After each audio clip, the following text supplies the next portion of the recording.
아, 어머님, 사실 저희는 이제 둘이 나갈 거예요. 어머님은 애들이랑 숙소에서 계시면 돼요. 뭐라고?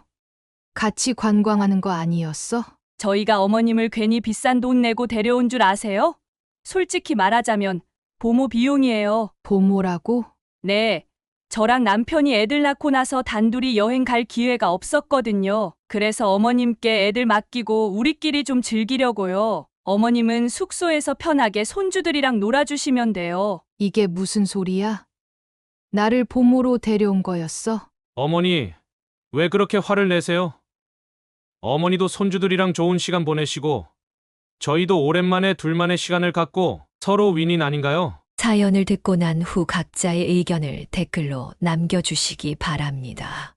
사소한 댓글이라도 사연자분에게 큰 힘이 될 수 있습니다. 각색될 수 있고 사연자분의 입장에서 구성될 수 있습니다.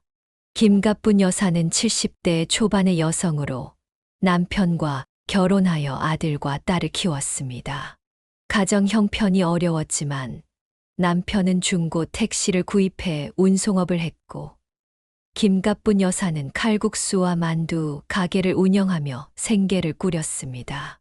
행복했던 시간도 잠시 아들이 초등학교에 입학했을 때 그녀의 남편은 택시 운전 중 큰 사고를 당해 평생 다리를 절게 되었습니다. 어느 날 학교 앞에서 김갑분 여사의 아들이 친구들과 있을 때였습니다. 그녀의 남편이 아들에게 다가가자 아들은 당황한 표정으로 친구들을 돌아보았습니다. 아버지, 제가 밖에서 저 아는 척 하지 말라고 했잖아요. 아들의 말에 남편은 얼굴이 굳었지만 억지로 웃음을 지었습니다. 집에 돌아와 김갑분 여사는 이 사실을 듣고 아들을 불렀습니다. 너 아빠가 다리 절뚝거린다고 창피하다는 거야? 어떻게 그런 말을 할 수 있어? 엄마도 알잖아. 친구들이 아빠 보고 놀려요. 나도 창피하다고요. 김갑분 여사는 화가 치밀었습니다. 반면 둘째인 딸은 달랐습니다. 그녀는 딸과 아들의 차이에 한숨을 내쉬곤 했습니다. 여보, 우리 아들 왜 저렇게 말을 안 들어? 딸은 저렇게 착한데. 괜찮아, 좀 크면 나아질 거야. 남자애들은 다 그렇지. 하지만 남편의 위로와 달리 아들은 자라면서 더욱 문제아가 되어갔습니다. 중학교에 들어가자 학교 친구 돈을 훔치는 사건이 발생했고 김갑분 여사의 지갑에서 돈을 몰래 가져가 술과 담배를 사는 일까지 있었습니다. 어느 날 밤 술 냄새를 풍기며 들어온 아들을 보고 김갑분 여사는 참았던 눈물을 쏟았습니다. 너 대체 어른 되면 뭐가 되려고 그래? 이러다 사고라도 치면 어쩌려고? 아들은 무표정한 얼굴로 대답했습니다. 저 알아서 살게요. 간섭하지 마세요. 김갑분 여사와 남편은 아들을 바른 사람으로 만들기 위해 때로는 화를 내고 회초리를 들기도 했지만 소용이 없었습니다. 오히려 아들의 반항심만 키웠을 뿐이었습니다. 그녀는 밤마다 이불을 뒤집어 쓰고 울었습니다. 내가 뭘 잘못했길래 아들 하나 제대로 못 키우나? 유일한 위안은 딸이었습니다. 딸은 항상 부모를 위로하며 공부도 열심히 했습니다. 김갑분 여사는 딸에게 짐을 지우는 것 같아 미안했지만 그래도 딸의 존재가 있어 견딜 수 있었습니다. 군 입대를 앞둔 날 김갑분 여사는 복잡한 심경이었습니다. 그녀의 아들은 그동안 온갖 문제를 일으켰지만 그래도 자식이 군대에 간다는 것은 가슴 아픈 일이었습니다. 엄마, 저 갔다 올게요. 아들은 평소와 다르게 고개를 숙이며 인사했습니다. 김갑분 여사는 울컥하는 감정을 꾹 참으며 대답했습니다. 잘 다녀와. 거기서 몸 다치지 말고 선임들 말 잘 듣고. 아버지, 죄송해요. 제가 많이 철없었죠? 남편은 무뚝뚝하게 고개만 끄덕였지만 아들이 돌아서자 눈시울이 붉어지는 것을 김갑분 여사는 놓치지 않았습니다. 여보, 우리 아들 군대 가서 좀 변할까? 글쎄, 사람이 하루아침에 변하겠어? 그래도 좀 단단해지겠지. 2년의 시간이 흘렀습니다. 제대 당일 김가뿐 여사와 남편은 초조하게 집에서 아들을 기다렸습니다. 그리고 마침내 현관문이 열렸습니다. 아들은 예전과는 다른 모습이었습니다. 까무잡잡하게 그을린 얼굴과 단단해진 체격, 무엇보다 눈빛이 달라져 있었습니다. 그는 거실로 들어서자마자 가방을 내려놓고 김가뿐 여사 부부 앞에 무릎을 꿇었습니다. 어머니, 아버지, 정말 죄송합니다. 전 군대에서 많은 걸 깨달았어요. 부모님이 얼마나 소중한지, 제가 얼마나 못된 짓을 했는지, 이제부터는 달라질게요. 김가뿐 여사는 놀라서 말을 잇지 못했습니다. 남편도 당황한 기색이 역력했습니다. 갑자기 그게 무슨 소리야? 일어나. 아닙니다. 아버지, 제가 진심으로 사과드릴게요. 지금까지 두 분께 너무 못되게 굴었습니다. 아들은 고개를 숙인 채 눈물을 흘렸습니다. 김가뿐 여사는 아들의 머리를 조심스레 쓰다듬었습니다. 일어나라. 밥부터 먹자. 내가 좋아하는 갈비찜 해놨어. 그날 저녁 오랜만에 가족은 화목한 분위기 속에서 식사를 했습니다. 아들은 군대에서 겪은 일들을 이야기하며 자신이 얼마나 변했는지 설명했습니다. 정말 군대 가기 전까지는 세상이 저한테 빚진 것처럼 살았어요. 근데 거기서 보니까 제가 얼마나 철없고 이기적이었는지 깨달았어요. 며칠 후 아들은 적극적으로 취업 활동을 시작했습니다. 그는 더 이상 불량한 친구들과 어울리지 않았고 진지하게 미래를 계획했습니다. 마침내 중소기업에 취직한 그는 첫 월급날 봉투를 들고 집에 돌아왔습니다. 어머니, 아버지, 이건 제 첫 월급입니다. 받아주세요. 김가뿐 여사는 봉투를 보고 놀랐습니다. 이게 다 뭐니? 내가 써야지. 괜찮아요. 지금까지 두 분이 저한테 얼마나 많은 돈을 쓰셨는데요. 이건 정말 작은 보답이에요. 그 후로도 아들은 변함없이 효도했습니다. 용돈을 모아 부모님께 작은 선물을 사오기도 하고 주말이면 집안일을 돕기도 했습니다. 어버이날에는 직접 카네이션을 사와 김가뿐 여사의 옷깃에 달아주었습니다. 어머니, 항상 건강하세요. 제가 이제 효도할게요. 김가뿐 여사는 아들의 변화가 꿈만 같았습니다. 어느 날 저녁 그녀는 남편에게 속삭였습니다. 여보, 우리 아들 정말 많이 변했네. 군대가 사람을 이렇게 바꿀 수 있다니. 그러게 말이야. 어릴 때 속 썩이던 녀석이 이렇게 될 줄이야. 속담에 어릴 때 말썽 피우던 자식이 나중에 더 잘한다더니 정말인가 봐. 남편은 웃으며 고개를 끄덕였습니다. 그래. 인생 참 알 수 없는 거지. 이제 우리 아들 잘 될 거야. 김가뿐 여사는 흐뭇한 마음으로 아들을 바라보았습니다. 옛날의 상처는 아직 완전히 아물지 않았지만 아들의 변화된 모습을 보면서 그녀는 새로운 희망을 품게 되었습니다. 앞으로의 삶이 기대되었습니다. 시간이 흐르면서 김가뿐 여사의 가정에는 또 다른 변화가 찾아왔습니다. 딸이 먼저 결혼을 하게 된 것입니다. 그녀의 사위는 성실하고 든든한 남자로 자신의 카센터를 운영하며 안정적인 생활을 하고 있었습니다. 결혼식 날, 김가뿐 여사는 딸의 손을 뜨겁게 잡았습니다. 엄마, 걱정 마세요. 저 잘 살게요. 사위는 김가뿐 여사와 남편에게 항상 공손했습니다. 명절이면 정성스럽게 인사를 드리고 종종 선물을 가져오기도 했습니다. 장인어른, 장모님, 저희 집에서 식사 한번 하시죠. 제가 맛있는 거 준비해 드릴게요. 아이고, 바쁜데 무슨 그냥 편하게 와. 아닙니다. 두 분 모시는 건 제 기쁨이에요. 이런 사위의 모습을 보며 김가뿐 여사는 안심했습니다. 그녀는 남편에게 말했습니다.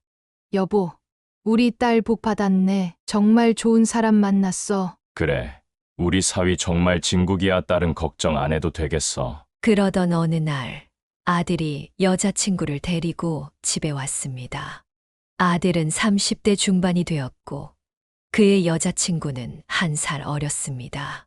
어머니, 아버지, 이쪽은 제 여자친구 서연이에요. 저희 결혼하려고요. 김가뿐 여사는 며느리 될 사람을 자세히 살펴보았습니다. 서연은 고급스러운 옷차림에 화려한 액세서리를 하고 있었습니다. 첫인상부터 부잣집 딸이라는 것이 느껴졌습니다. 안녕하세요, 어머님.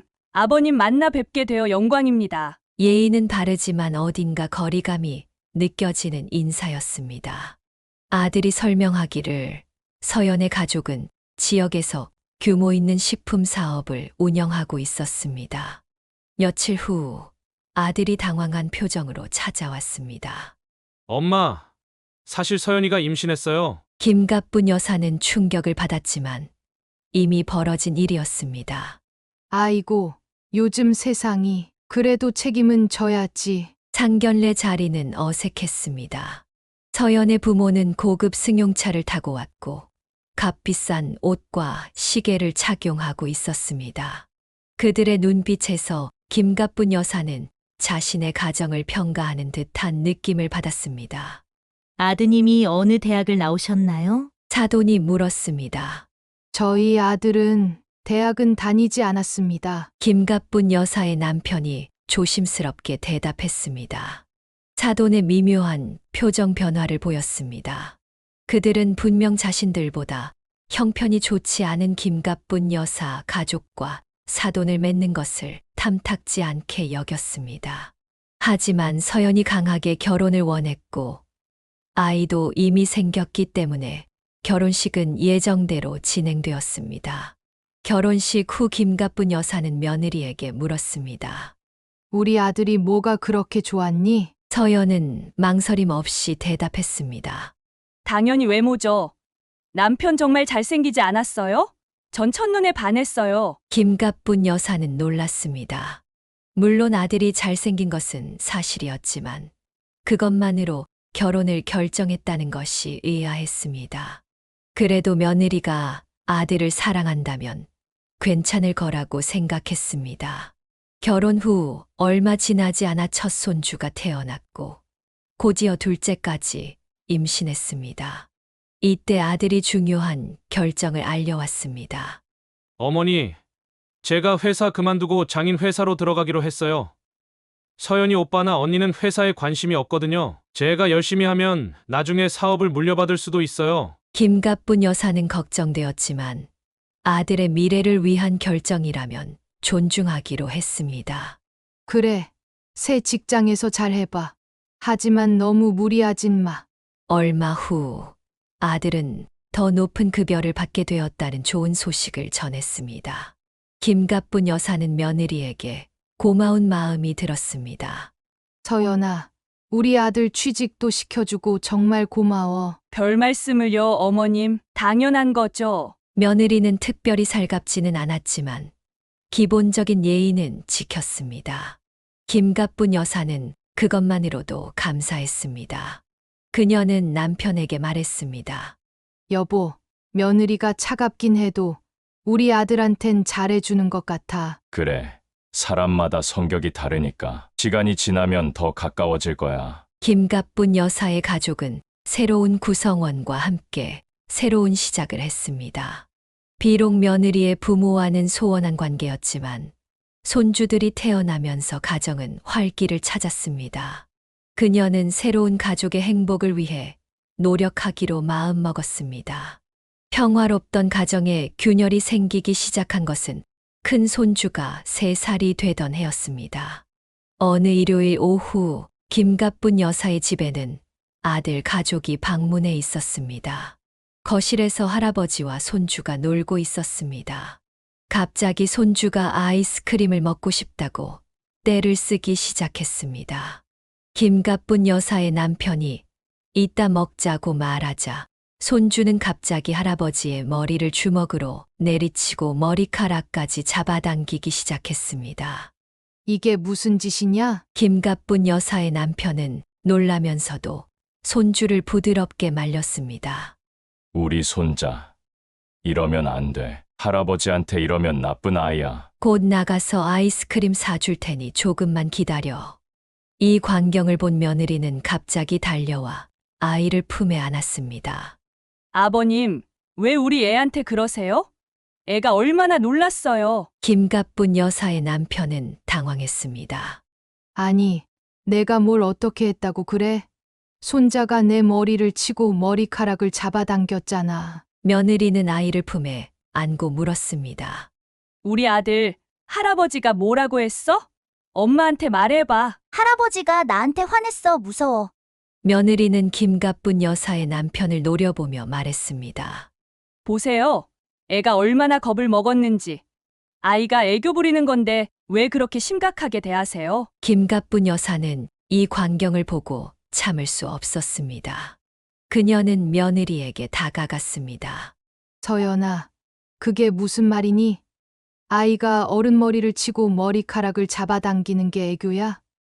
그건 분명히 잘못된 행동이고 어릴 때부터 바로 가르쳐야 하는 거야. 며느리는 고개를 꼿꼿이 들고 대답했습니다. 어머님, 아이가 3살밖에 안 됐어요. 무슨 잘잘못을 알겠어요? 그냥 놀고 싶어서 그런 건데 갑자기 혼내면 아이 정서에 안 좋아요. 3살이면 충분히 알 나이야. 뭐가 잘못인지 가르쳐야지. 그냥 넘어가면 버릇이 될 수 있어. 아들이 끼어들었습니다.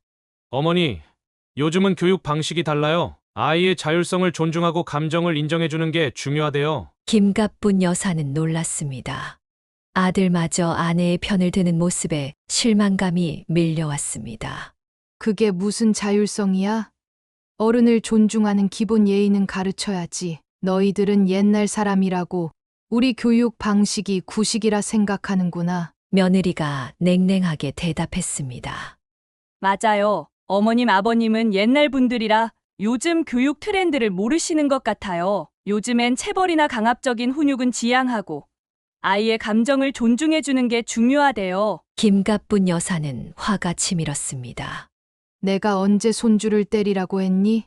단지 잘못된 행동을 고쳐주라는 거지. 그리고 너희가 애를 이렇게 키우면 나중에 학교 가서 선생님한테도 버릇없이 굴 텐데. 아들이 말했습니다. 어머니, 제발 그만하세요. 저희 교육 방식에 간섭하지 마세요. 그리고 제가 어릴 때 어머니 아버지가 교육을 어떻게 하셨길래 제가 그렇게 방황했는지 생각해 보세요. 김가뿐 여사는 충격을 받았습니다. 그녀의 눈에서 눈물이 맺혔습니다. 뭐라고? 내가 얼마나 말썽 피웠는지 알면서 우리가 널 바르게 키우려고 얼마나 애썼는지. 며느리는 여전히 고개를 꼿꼿이 들고 있었고 아들은 아내의 편을 들었습니다. 결국 김가뿐 여사의 남편이 한숨을 쉬며 말했습니다.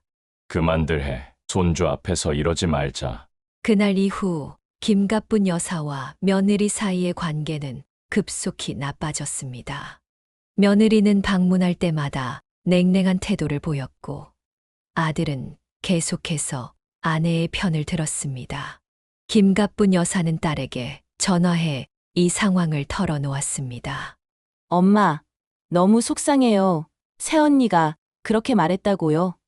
정말 예의 없네요. 제가 한번 얘기해 볼까요? 아니야.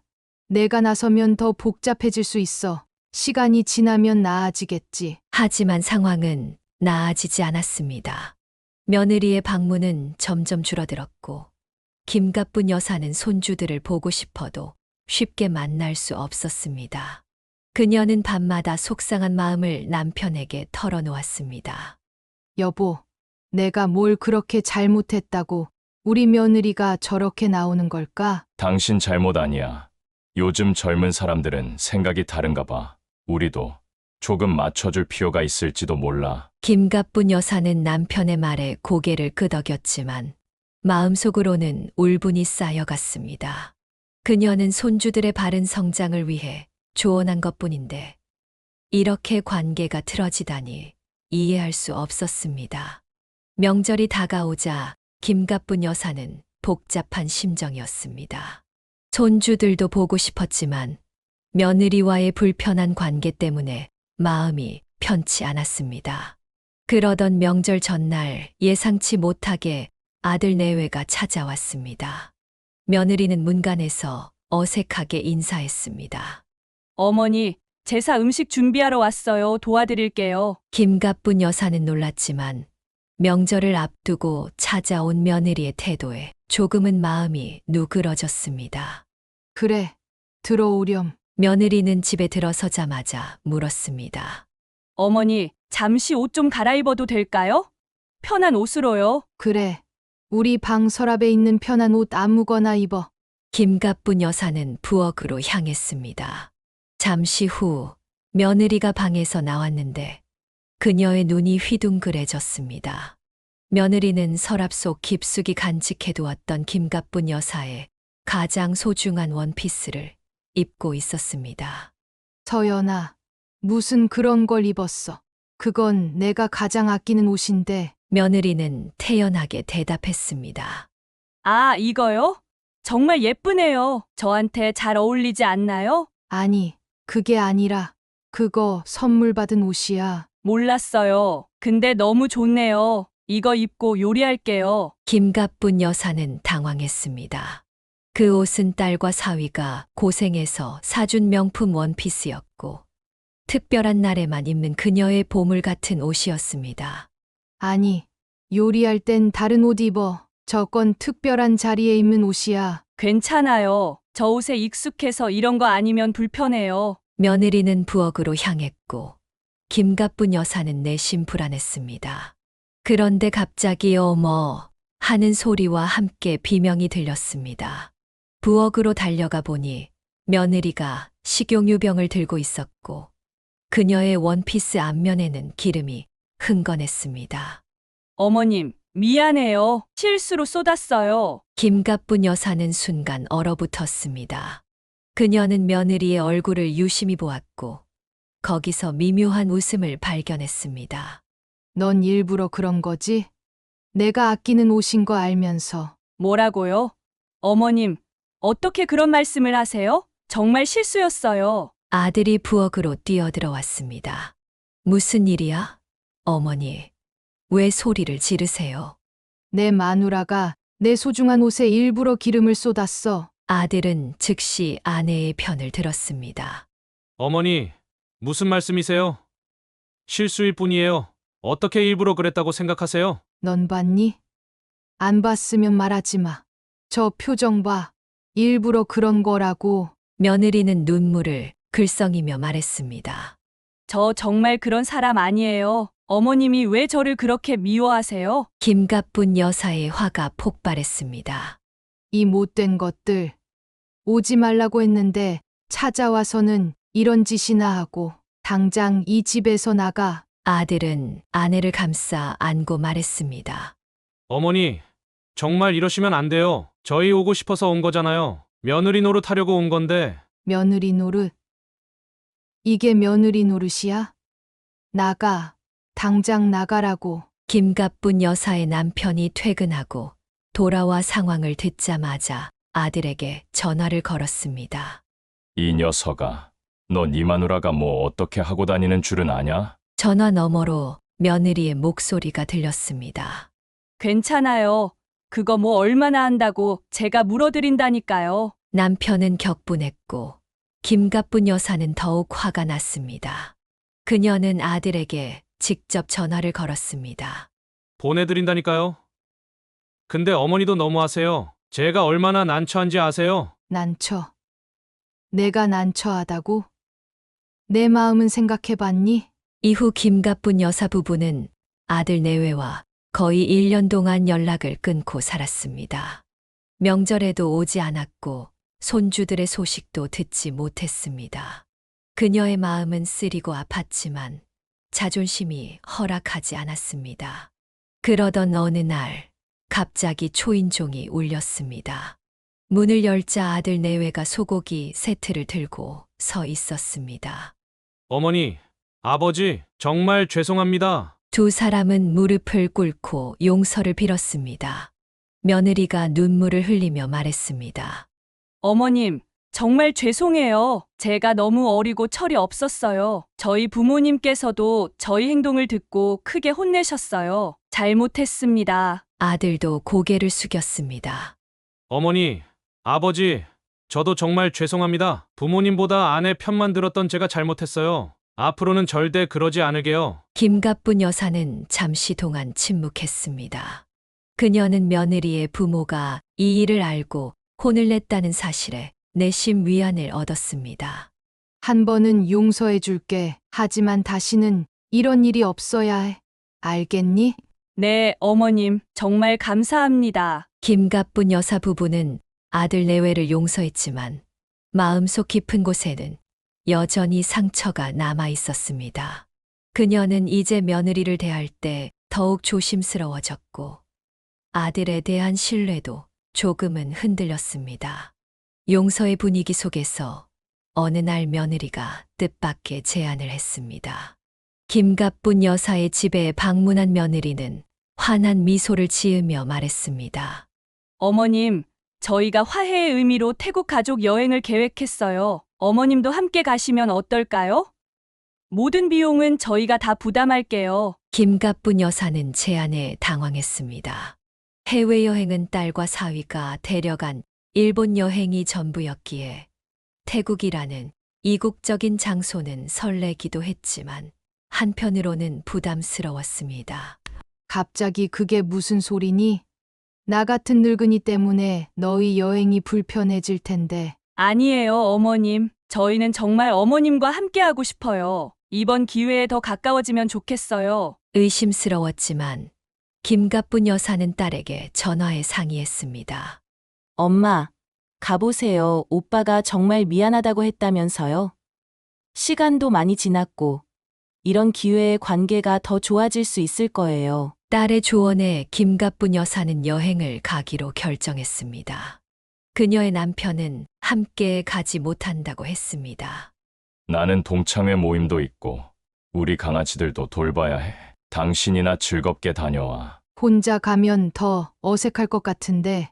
괜찮아. 당신은 아들이랑 며느리, 손주들이랑 시간 보내. 나는 여기서 기다릴게. 그렇게 김가뿐 여사는 설레는 마음으로 태국행 비행기에 올랐습니다. 아들과 며느리 그리고 두 손주와 함께 푸켓의 아름다운 리조트에 도착했습니다. 첫날은 이동으로 피곤했기에 모두 일찍 잠자리에 들었습니다. 다음 날 아침 김가뿐 여사는 상쾌한 기분으로 일어나 옷을 갈아입었습니다. 오늘은 아들 가족과 함께 태국의 아름다운 풍경을 구경할 생각에 마음이 들떠 있었습니다. 그러나 며느리와 아들은 이미 외출복을 차려입고 있었고 손주들은 아직 잠옷 차림이었습니다. 아, 어머님. 며느리가 머뭇거리며 말했습니다. 사실 저희는 이제 둘이 나갈 거예요. 어머님은 애들이랑 숙소에서 계시면 돼요. 김가뿐 여사는 순간 잘못 들었나 싶었습니다. 뭐라고? 같이 관광하는 거 아니었어? 며느리는 냉랭한 표정으로 대답했습니다. 저희가 어머님을 괜히 비싼 돈 내고 데려온 줄 아세요? 솔직히 말하자면 보모 비용이에요. 보모라고? 네.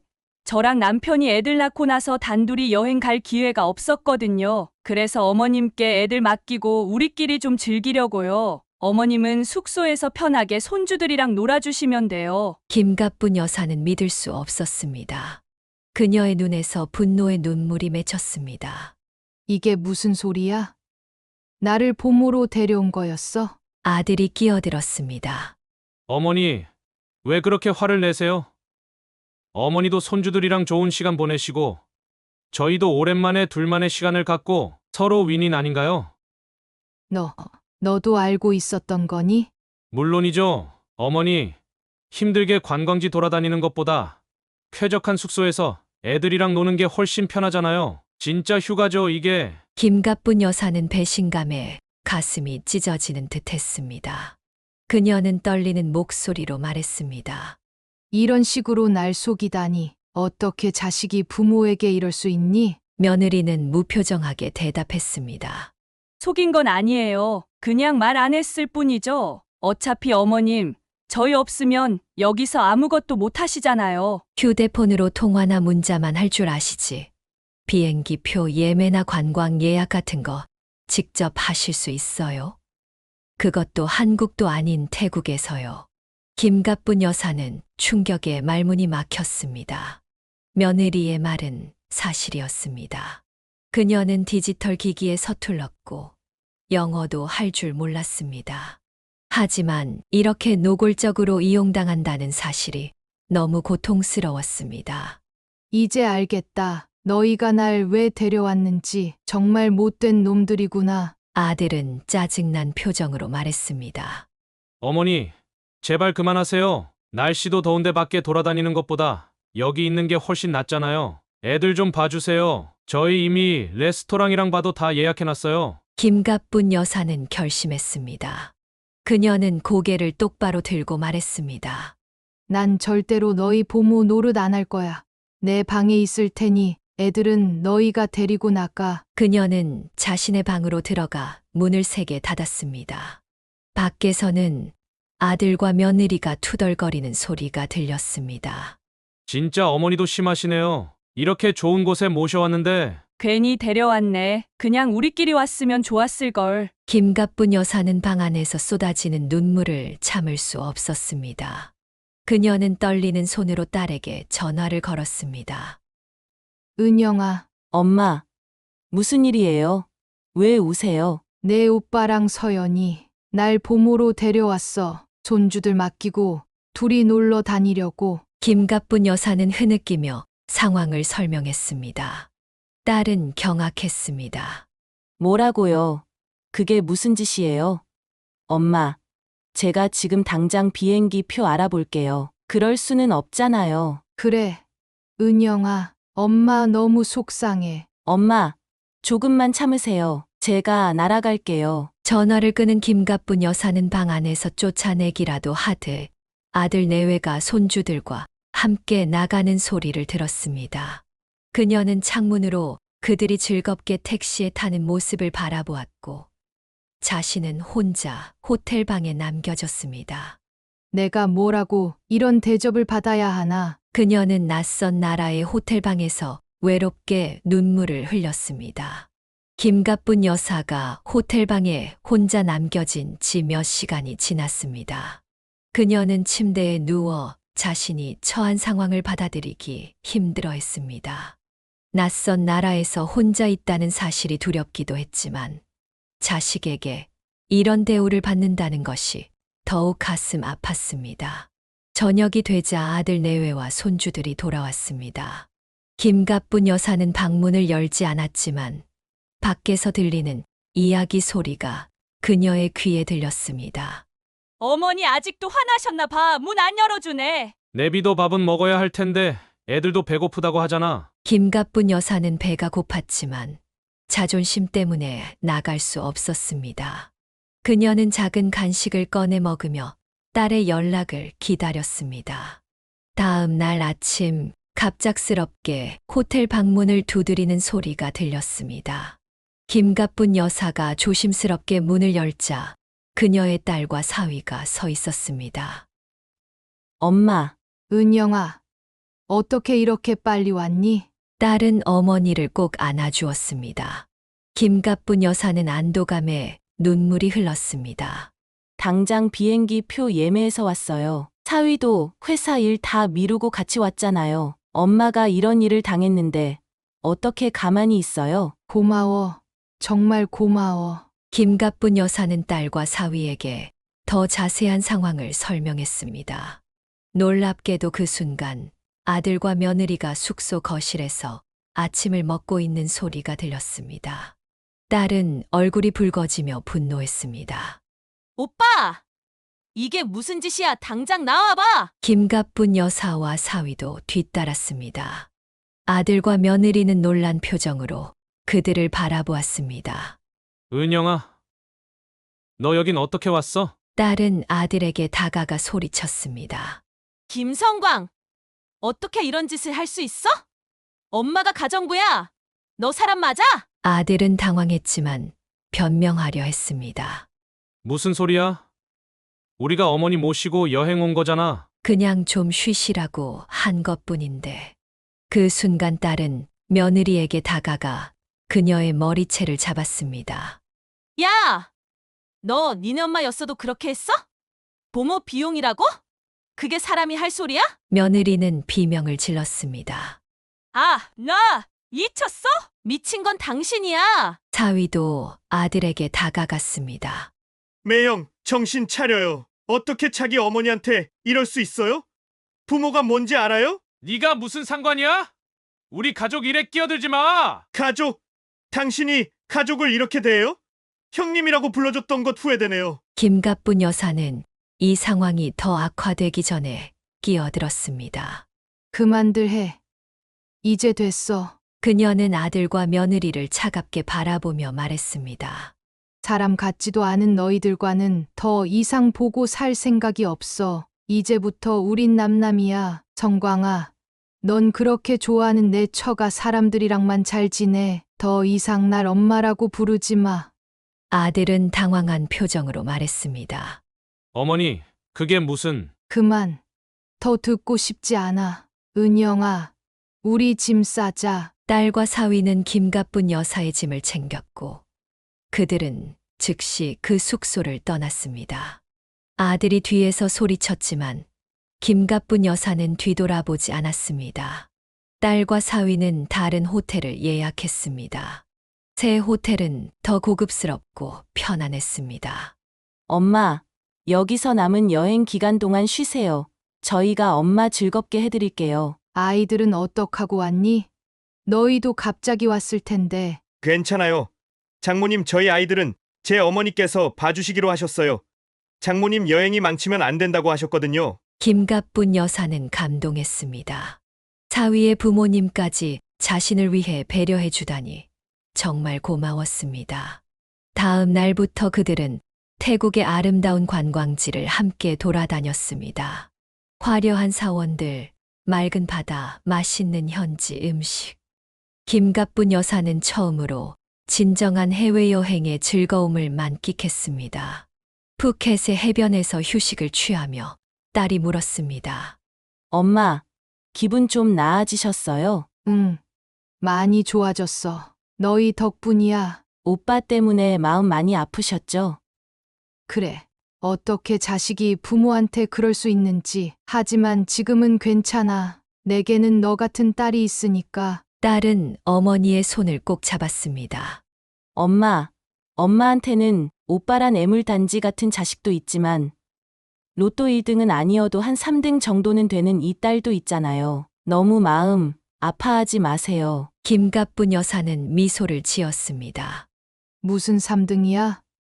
넌 나한테 로또 1등보다 더 소중한 딸이야. 그들은 코끼리 타기 체험도 하고 유람선을 타고 바다 위에서 일몰을 감상하기도 했습니다. 현지 시장에서 쇼핑도 하고 태국 마사지도 받았습니다. 김갑분 여사는 이런 경험이 처음이었기에 모든 것이 신기하고 즐거웠습니다. 마지막 날 저녁, 그들은 호텔 레스토랑에서 특별한 만찬을 즐겼습니다. 사위가 와인을 주문했고 그들은 태국에서의 마지막 밤을 기념했습니다. 장모님, 건배해요. 이번 여행이 안 좋게 시작했지만 좋게 끝나서 다행입니다. 그래. 너희 덕분에 즐거운 추억을 만들었어. 김갑분 여사는 와인 잔을 들어 딸과 사위에게 감사의 마음을 전했습니다. 그녀는 아들과 며느리의 배신으로 시작된 여행이 딸과 사위 덕분에 좋은 추억으로 바뀐 것에 감사했습니다.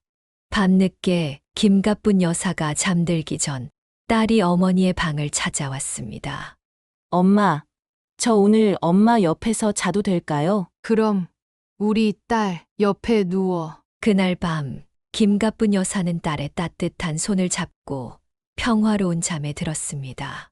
아들의 배신으로 생긴 상처는 아직 완전히 아물지 않았지만 딸의 사랑 덕분에 그녀의 마음은 조금씩 치유되고 있었습니다. 한국으로 돌아온 김갑분 여사는 이제 새로운 결심을 했습니다. 그녀는 남편에게 태국에서 있었던 일들을 자세히 설명했고 그의 얼굴은 분노로 붉어졌습니다. 그 녀석들이 감히 내가 당장 전화해서 따져 물어야겠어. 남편이 격분하며 전화기를 들려 했지만 김갑분 여사가 그의 손을 잡았습니다. 여보, 이제 됐어. 더 이상 그 애들과는 관계를 유지할 필요가 없어요. 우리끼리 평화롭게 살아요. 하지만 그런 짓을 했는데 어떻게 그냥 넘어가? 내가 전화해서 정말 괜찮아요. 은영이와 사위가 얼마나 잘해줬는지 몰라요. 덕분에 오히려 좋은 추억이 됐어요. 남편은 한숨을 내쉬었지만 아내의 뜻을 존중하기로 했습니다. 그날 이후로 김가뿐 여사 부부는 아들 내외의 전화도 받지 않고 문자에도 답하지 않았습니다. 처음에는 아들이 여러 번 연락을 시도했지만 점차 연락 빈도가 줄었고 몇 개월 후에는 완전히 끊겼습니다. 딸이 물었습니다. 엄마, 정말 오빠랑 연락 안 하실 거예요? 그래.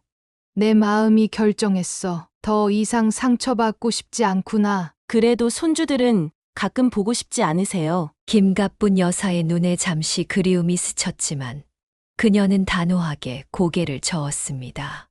보고 싶지. 하지만 그 애들을 보려면 서연이랑 성광이도 만나야 하잖아. 그건 내 마음이 허락하지 않아. 그렇게 시간은 흘렀고 김가뿐 여사의 삶에는 새로운 기쁨이 찾아왔습니다. 딸과 사위가 더욱 자주 방문하기 시작했기 때문입니다. 주말마다 손주를 데리고 와서 하루를 함께 보냈습니다. 어느 날 아침 김가뿐 여사가 가벼운 감기 증상으로 기침을 하자 딸이 즉시 전화를 했습니다. 엄마, 어제 통화할 때 기침하셨는데 괜찮으세요? 괜찮아.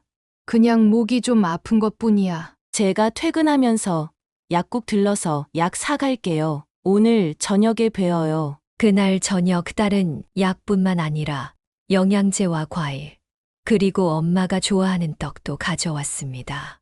엄마, 이거 드세요. 면역력 높이는데 좋대요. 아이고, 이런 걸 다 사왔어. 돈 많이 썼겠네. 뭐려.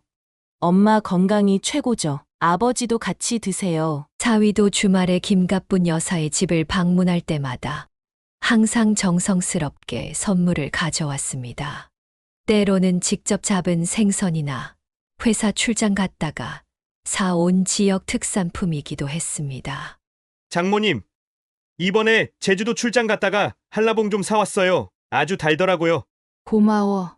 우리 사위 너무 많이 오지 말라고 했는데 괜찮습니다. 장모님 드시는 모습 보면 저도 기쁘니까요. 봄이 되자 딸과 사위는 김가뿐 여사 부부를 모시고 벚꽃 구경을 갔습니다. 사위가 운전하는 차 안에서 손주가 제잘거렸습니다. 할머니, 벚꽃 예쁘죠? 저랑 같이 사진 찍어요. 그래. 우리 손주랑 예쁜 사진 많이 찍자. 그들은 벚꽃 아래에서 사진도 찍고 도시락도 먹으며 즐거운 시간을 보냈습니다.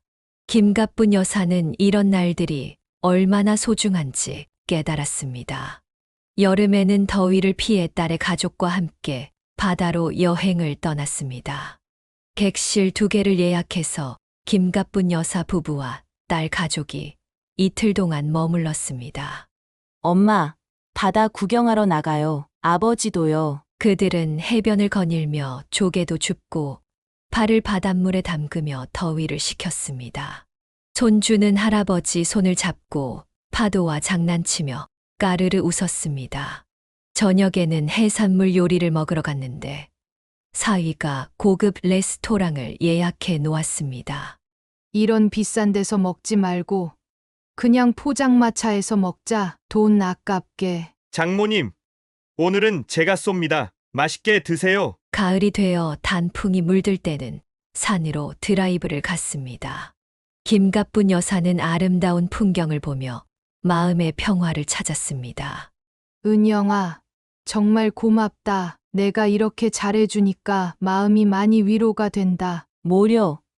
당연한 거죠. 엄마 아버지가 저 키워주셨는데 제가 이만큼이라도 해야죠. 겨울에는 딸이 부모님을 위해 특별한 선물을 준비했습니다. 따뜻한 온천 여행이었습니다. 엄마, 아버지, 이번 주말에 시간 비워두세요. 깜짝 선물이 있어요. 또 뭐야? 너 너무 돈 쓰지 마. 비밀이에요. 가보면 알 거예요. 그들은 강원도의 한 온천 리조트에서 주말을 보냈습니다. 따뜻한 온천수에 몸을 담그며 김가뿐 여사는 오랜만에 몸과 마음이 편안해짐을 느꼈습니다. 여보, 우리 딸이 정말 효녀네. 이렇게 좋은데도 데려오고. 그래, 우리가 복이 많아 사위도 정말 좋은 사람이고. 그날 밤 딸과 단둘이 이야기를 나누던 중 김가뿐 여사가 말했습니다. 은영아, 내가 이렇게 잘해주니까 성광이 생각도 덜 나네. 엄마, 가끔은 보고 싶으세요. 가끔. 그래도 이제는 마음이 많이 편해졌어. 내가 있어서 그래. 딸은 어머니의 손을 꼭 잡았습니다. 엄마, 저는 항상 엄마 편이에요. 제가 엄마 기쁘게 해드릴게요. 고마워. 우리 딸, 내가 내 인생의 가장 큰 자랑이야. 딸의 따뜻한 보살핌 덕분에 김가뿐 여사는 아들로 인한 상처에서 조금씩 회복될 수 있었습니다. 비록 완전히 잊지는 못했지만 매일의 행복한 순간들이 쌓이면서 그 아픔은 희미해졌습니다. 저녁 식사 후 손주가 할머니 무릎에 앉아 책을 읽어달라고 졸랐습니다. 그래. 할머니가 읽어줄게. 그 모습을 보며 딸이 미소 지었습니다. 할머니 노릇하니 정말 행복하구나. 김가뿐 여사는 이제 더 이상 과거에 연연하지 않기로 했습니다. 그녀에게는 사랑스러운 딸과 사위, 그리고 귀여운 손주가 있었으니까요. 그것으로 충분했습니다. 태국 여행 사건 이후 약 3년의 시간이 흘렀습니다. 김가뿐 여사와 남편은 딸 내외의 보살핌 속에 비교적 평온한 노후를 보내고 있었습니다. 그들은 이제 아들의 존재에 크게 연연하지 않으며 살아가고 있었습니다. 초여름의 어느 날 오후, 갑작스런 초인종 소리가 김가뿐 여사의 집에 울렸습니다. 문을 열자 그녀는 놀라움의 말을 잊지 못했습니다. 아들이 문 앞에 서 있었기 때문입니다. 어머니, 김가뿐 여사는 아들의 모습에 충격을 받았습니다. 항상 깔끔하고 자신감 넘쳤던 아들의 모습은 온데간데 없고 그 자리에는 수염이 덥수룩하게 자라고 옷차림이 단정치 못한 남자가 서 있었습니다. 성광이, 너 왜 이렇게? 아들은 고개를 숙이고 있다가 갑자기 현관에서 무릎을 꿇었습니다. 어머니, 아버님 정말 죄송합니다. 남편이 거실에서 나와 이 광경을 보고 당황했습니다. 이게 누구야? 갑자기 찾아와서 무슨 일이야? 아들은 머리를 조아리며 흐느꼈습니다.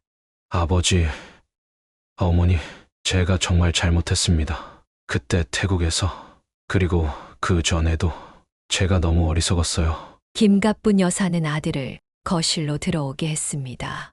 그녀는 아무 말 없이 차를 한 잔 내왔고 아들 앞에 놓았습니다.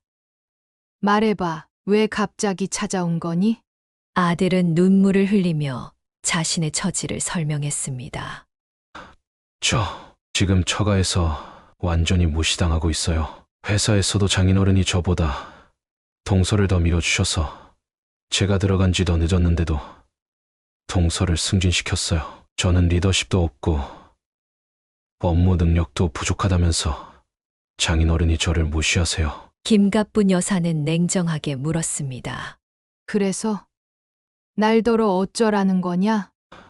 어머니, 사실 서연이도 제게 완전히 냉담해졌어요. 처음엔 제 외모만 보고 결혼했다더니 이제는 제 모습이 보기 싫다면서. 아들은 자신의 고통을 토로했습니다. 그의 말에 따르면 며느리는 이제 그를 공개적으로 무시하고 심지어 친구들 앞에서 남편이 창피하다고 말하기도 했다고 합니다. 그렇게 아내에게 버림받고 회사에서도 설 자리를 잃은 아들은 절망에 빠졌다고 했습니다. 어머니, 아버지, 저 이제 어디 의지할 데가 없어요. 저도 두 분의 아들이잖아요. 좀 기대게 해주세요. 김가뿐 여사와 남편은 서로를 바라보았습니다. 그들의 눈빛에는 복잡한 감정이 어려 있었습니다. 성광아, 우리한테 기대고 싶은 게 진심이니? 아니면 너한테 더 이상 도움이 안 되는 처가 대신 우리를 이용하려는 거니? 아들이 놀란 표정으로 고개를 들었습니다. 어머니, 그게 무슨 말씀이세요? 저는 진심으로. 김가뿐 여사의 남편이 차갑게 끼어들었습니다. 진심? 내가 언제 진심이었던 적이 있었니? 군대 갔다 와서 변했다더니 또 원래대로 돌아가지 않았어? 태국에서는 어떻게 했고? 내 어머니를 보모 취급했잖아. 아버지, 그건 제가 정말 잘못했어요. 그때는 처가에 잘 보이려고 정신이 나갔었던 거예요. 저는 원래 어머니, 아버지를 가장 중요하게 생각했는데. 거짓말 마. 우리가 그 거짓말에 또 속을 것 같으냐? 김가뿐 여사는 한숨을 쉬며 말했습니다.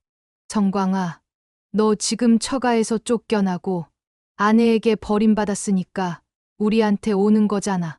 우리가 필요할 때만 찾아오는 거야. 그게 아들의 도리니? 아닙니다.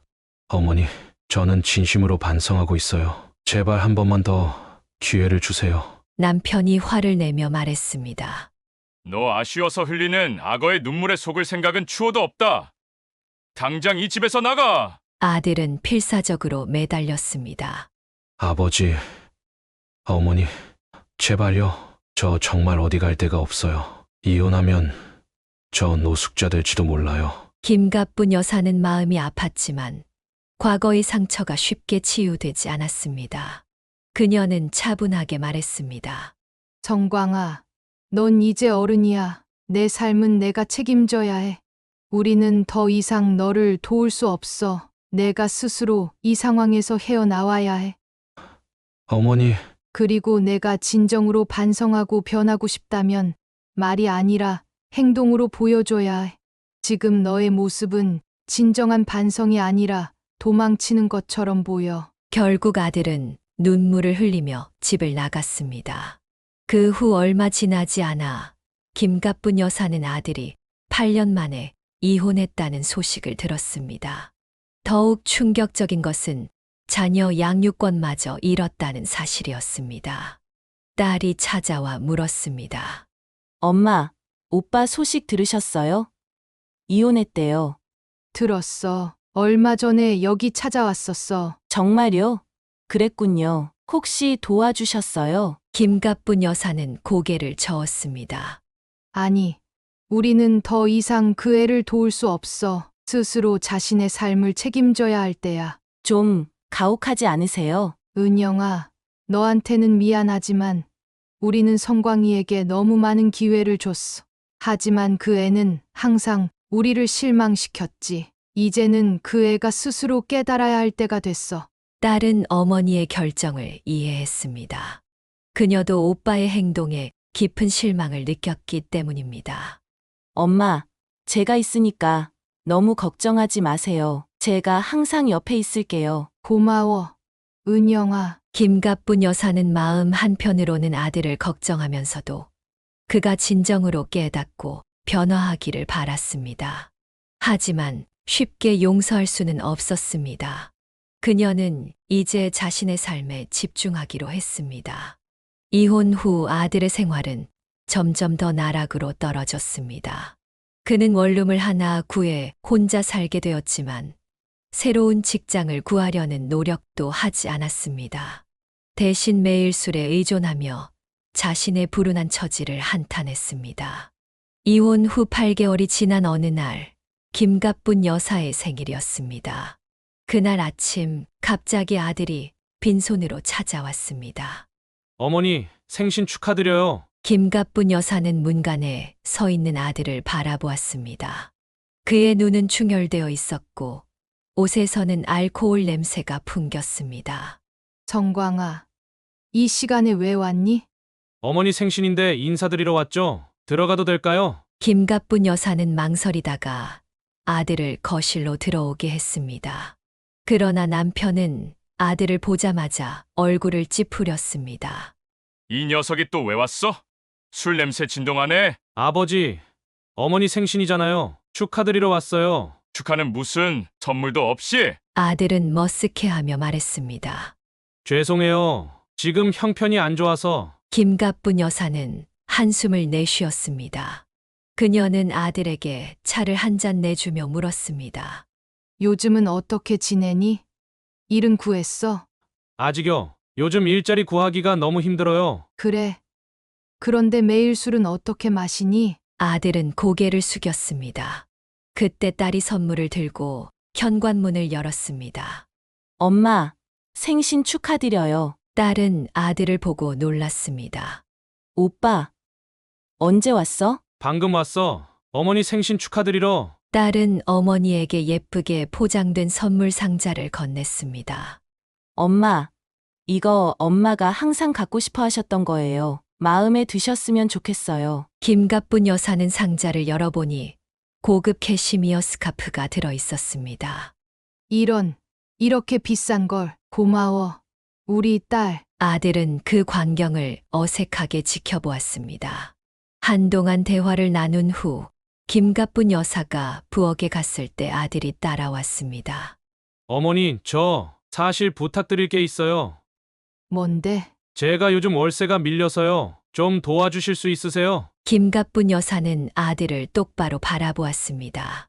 정광아, 넌 아직도 변한 게 없구나. 아직도 돈만 필요할 때 부모를 찾아오는구나. 아니에요. 어머니, 저 정말 많이 반성하고 있어요. 이혼하고 나서 인생이 얼마나 힘든지 깨달았어요. 정말 반성하고 있니? 그런데 왜 아직도 일자리를 구하지 않고 술만 마시고 있어? 내가 진짜 반성했다면 진작 술도 끊고 일도 구해서 우리에게 선물이라도 사왔을 텐데. 아들은 할 말을 잃었습니다. 그 순간 남편이 부엌으로 들어왔습니다. 또 돈 달라고 왔구나. 뻔히 보이는데 아버지, 그게 아니라 거짓말 마. 돈이 필요하면 일을 하란 말이야. 40대가 넘은 사람이 아직도 부모한테 손 벌리는 게 부끄럽지도 않니? 아들은 자리에서 일어났습니다. 그의 눈에 분노가 어렸습니다. 제 인생이 너무 엉망이에요. 전 왜 이렇게 불행한 거죠? 어머니, 아버지도 저를 버리셨어요. 김갑분 여사는 단호하게 말했습니다. 우리가 널 버린 게 아니라 내가 내 가족을 버린 거야. 이제 와서 불행하다고 징징대지 마. 내 선택의 결과를 받아들이는 게 어른이야. 그날 이후에도 아들은 몇 번 더 찾아왔습니다. 때로는 술에 취해 밤늦게 문을 두드리기도 했습니다. 그럴 때마다 그는 자신의 처지를 한탄하며 울었습니다. 어머니, 전화도 안 받으시고 저 정말 어떻게 해야 할지 모르겠어요. 사는 게 너무 힘들어요. 김갑분 여사는 처음엔 아들의 전화를 몇 번 받았습니다. 하지만 그의 이야기는 언제나 술 취한 넋두리와 불평뿐이었습니다. 그녀는 결국 아들의 전화를 더 이상 받지 않기로 했습니다. 어느 날 저녁 딸이 부모님 집에 들렀을 때 이 이야기가 나왔습니다. 엄마, 오빠가 계속 연락한다면서요? 정말 안 도와주실 거예요? 그래. 이제는 정말 단호하게 결정했어. 정광이가 진심으로 반성하고 정신을 차릴 때까지 절대 도와주지 않을 거야. 혹시 극단적인 선택이라도 하면 어쩌죠? 그럴 애가 아니야. 자기 편할 대로만 살려는 거지. 스스로 세상을 겪어보면서 부모의 소중함을 뼈저리게 깨달아야 진정한 반성이 시작될 거야. 남편도 동의했습니다. 그래. 이제 우리도 늙었어. 더 이상 그 녀석 뒤치다꺼리 해줄 여력이 없어. 자기 인생은 자기가 책임져야지. 딸은 고개를 끄덕였습니다. 네. 저도 사실 오빠 행동 보면 정말 화가 나요. 항상 남 탓만 하고 노력은 하지 않으면서 불평만 하니까요. 몇 주 후 김갑분 여사는 근처 공원에서 산책하다가 우연히 아들을 마주쳤습니다. 그는 벤치에 혼자 앉아 있었습니다. 정광아, 아들은 깜짝 놀라 고개를 들었습니다. 어머니, 여기서 뭐하니? 그냥 생각 좀 하고 있었어요. 김갑분 여사는 아들 옆에 앉았습니다. 오랜만에 그를 가까이서 보니 그의 얼굴에는 피로가 가득했습니다.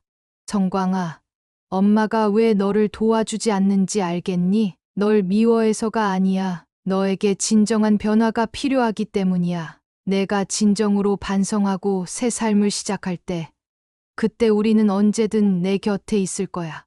아들은 잠시 침묵했다가 말했습니다.